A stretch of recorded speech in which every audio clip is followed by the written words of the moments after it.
आज हम लोग न्यूमेरिकल प्रॉब्लम सॉल्व करना सीखेंगे about the atomic structure of A atom and molecule. यहाँ पे कह रहा है calculate the number of protons, neutrons and electrons in 35 Br and 80। ये ब्रोमीन लिखा हुआ है। इस ब्रोमीन में हमको इलेक्ट्रॉन, प्रोटॉन और न्यूट्रॉन कैलकुलेट करना है। ये न्यूमेरिकल प्रॉब्लम आपके एनसीईआरटी क्लास 11 का है। अब यहाँ पे सबसे पहले हम लोग सॉल्यूशन में लिखेंगे। सॉल्यूशन में पार्ट फर्स्ट हम देखेंगे।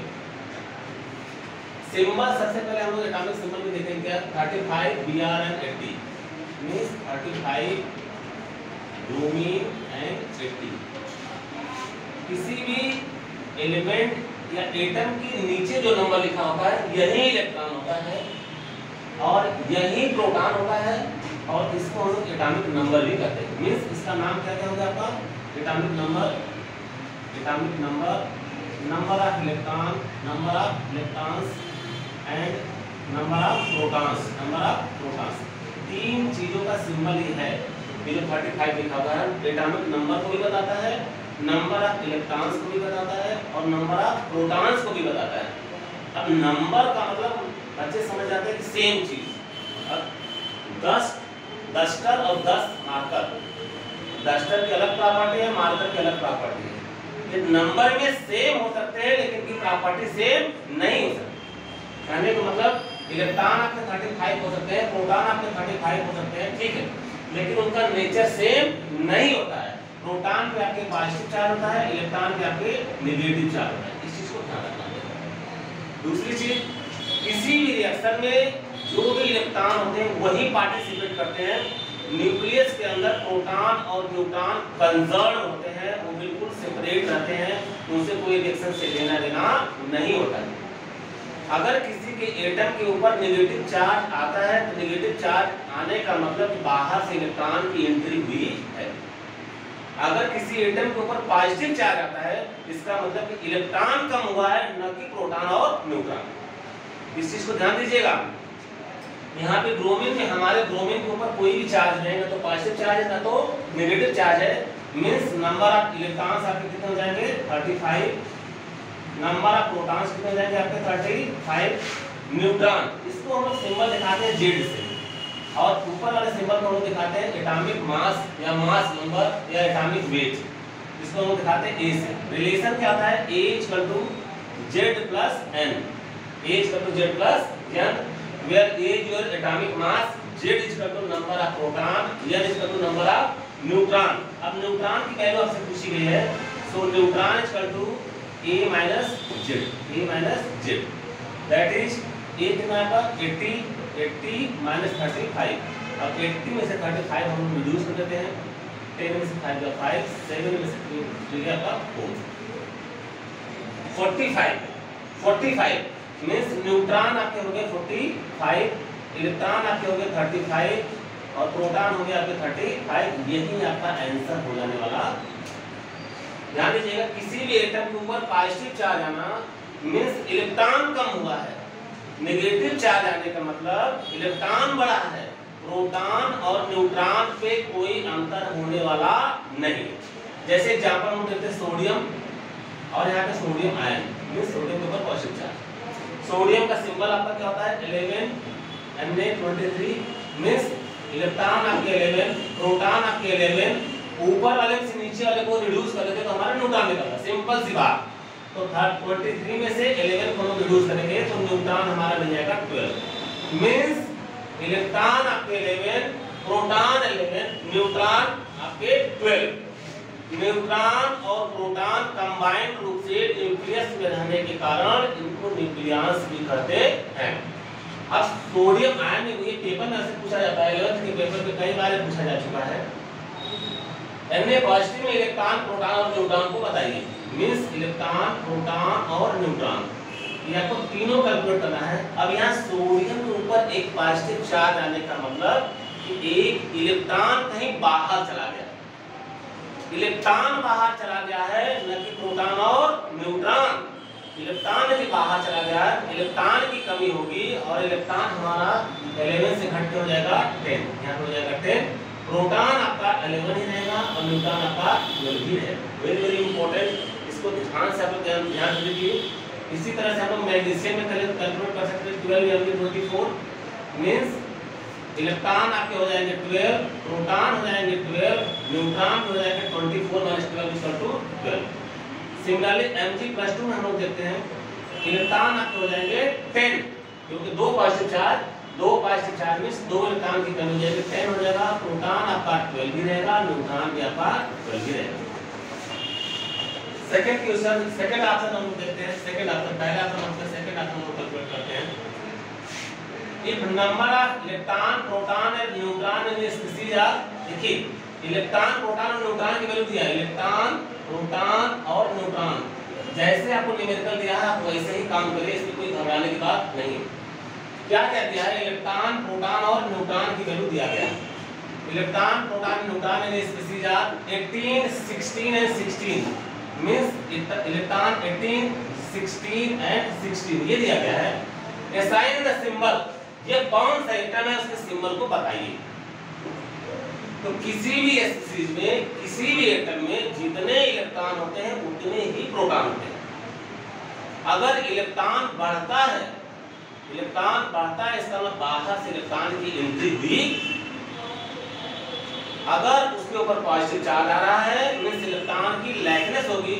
अगर इलेक्ट्रॉन के ऊपर नेगेटिव चार्ज आ रहा है इसका मतलब बाहर से इलेक्ट्रॉन की एंट्री हो रही, और इलेक्ट्रॉन की बाहर से एंट्री होती है तो उसके ऊपर नेगेटिव चार्ज, अगर इलेक्ट्रॉन बाहर जाता है तो उसके ऊपर पॉजिटिव चार्ज। अब यहाँ देखिए जो प्रोटॉन होगा, प्रोटॉन और न्यूट्रॉन में तो कोई असर पड़ता नहीं, तो प्रोटॉन मेन बताता है, मेन सिंबल प्रोटॉन ही बताएगा आपको। प्रोटॉन की आपके नंबर यहाँ पे कितना है 16, इसका मतलब इलेक्ट्रॉन भी 16 ही रहा होगा, इलेक्ट्रॉन भी 16 ही रहा होगा, लेकिन यहाँ पे इलेक्ट्रॉन 18 दिखा रहा है, इसका मतलब दो इलेक्ट्रॉन बाहर से इसने कहीं लाया है। दो इलेक्ट्रॉन यदि बाहर से लाया है तो उसके ऊपर क्या रहेगा? दो नेगेटिव चार्ज। ये एटॉमिक नंबर बता रहा है सिंबल में, इसको हम कहते हैं एटॉमिक नंबर, जो नीचे लिखा होता है जैसे 35 Br और 80 में 35 लिखा होता है, तो यहाँ लिखेंगे हम लोग 16। अब वो एटम कौन है हमको नहीं मालूम है तो उसको हम लिखेंगे x, क्या लिखेंगे? x लिखेंगे, अननोन लिखेंगे। और यहाँ पे 18 इलेक्ट्रॉन दिखाने का मतलब क्या है कि इसके ऊपर क्या हो जाएगा? दो नेगेटिव चार्ज, दो नेगेटिव चार्ज मींस -2। अब हमको ध्यान देना है एटॉमिक नंबर 16 किसका होता है? एटॉमिक नंबर 16 सल्फर का होता है। इसका मतलब ये जो आपका एटम है जो सिंबल है किसका है? सल्फर का, दैट इज S-2, S-2। ये आपका सल्फर का सिंबल है। इसे समझिए आप लोग, इलेक्ट्रॉन, प्रोटॉन, न्यूट्रॉन आपको ऑलरेडी दिए गए हैं। इलेक्ट्रॉन 18 है, प्रोटॉन आपका 16 है, न्यूट्रॉन आपका 16 है। जितने इलेक्ट्रॉन होते हैं उतने ही प्रोटॉन होते हैं। प्रोटॉन के ऊपर किसी प्रकार की कोई चेंजिंग नहीं आती है, चाहे कितना भी आंधी तूफान आए, इलेक्ट्रॉन के ऊपर असर पड़ता है, प्रोटॉन के ऊपर असर पड़ने वाला नहीं है।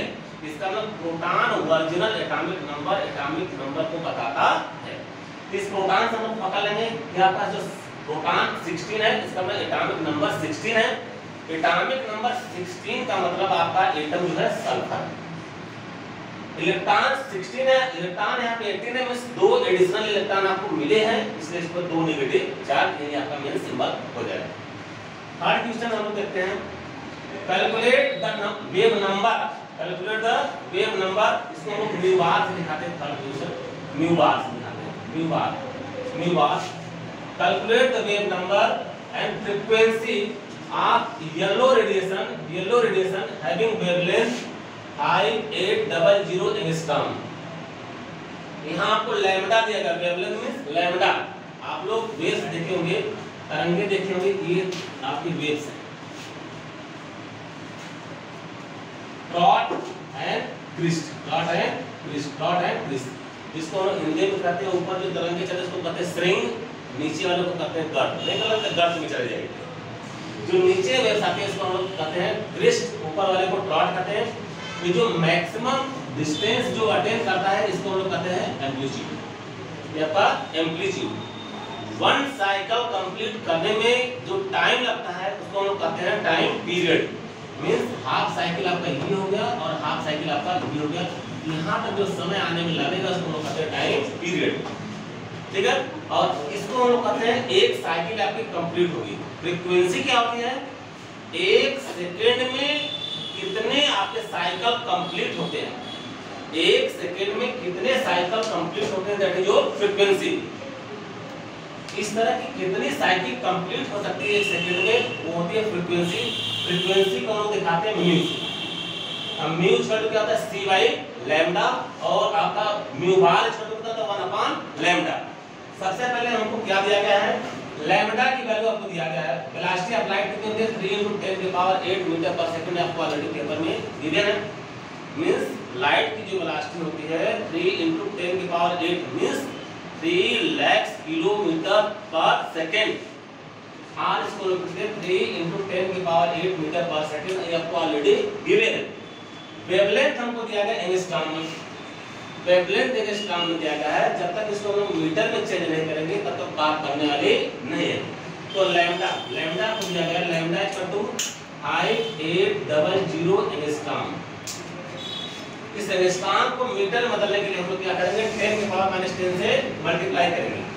That is lambda equal to 5800 × 10⁻⁻10, ये आपका मीटर हो जाएगा। ठीक है, अगर इसको सेंटीमीटर बदलना है तो क्या हो जाएगा, 10⁻⁸ और इसको लैम्डा इक्वल टू 5800 × 10⁻⁸ सेंटीमीटर। अब आपको फ्रीक्वेंसी निकालना है, वेव नंबर निकालना है। वेव नंबर हम लोग दिखाते हैं म्यू बार से। म्यू बार इक्वल टू कितना जाएगा, 1 upon lambda. Mu bar equal to 1 upon lambda, means 1 upon lambda कितना है, 5800 × 10⁻⁸ 5800 × 10⁻⁸। इसको हम कैलकुलेट कर लेंगे तो इसकी वैल्यू हम लोग पा जाएंगे 1.724 ×